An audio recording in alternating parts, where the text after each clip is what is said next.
ಭಾವನೆಗಳಿಗೆ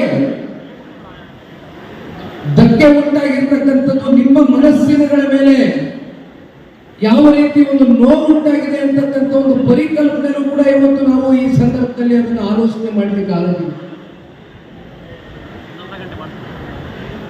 ನಾವು ನೀವೆಲ್ಲರೂ ಇವತ್ತು ದೊಡ್ಡ ಸಂಖ್ಯೆಯಲ್ಲಿ ಇವತ್ತಿನ ದಿನ ಏನು ಪರಮ ಪೂಜ್ಯರ ಮುಂದೆ ಬಂದು ಅವರ ಆಶೀರ್ವಾದವನ್ನು ಪಡಿತಕ್ಕಂಥದಕ್ಕೆ ನಿಂತಿದ್ದೇವೆ. ಧರ್ಮಸ್ಥಳ ಮಂಜುನಾಥ ಸ್ವಾಮಿಯ ಮುಂದೆ ಯಾವ ದುಷ್ಟ ಶಕ್ತಿಗಳಿದ್ರೂ ಕೂಡ ಅದು ಮಂಜುನಾಥ ಸ್ವಾಮಿ ಮುಂದೆ ಉಳಿಲಿಕ್ಕೆ ಸಾಧ್ಯ ಇಲ್ಲ. ಸತ್ಯ ಯಾವಾಗಲೂ ಕೂಡ ಸತ್ಯಮೇವ ಜಯತೆ ಅಂತಕ್ಕಂಥದ್ದನ್ನ ನಾವೆಲ್ಲರೂ ನಂಬಿ ಬದುಕ್ತಾ ಇದ್ದೇವೆ.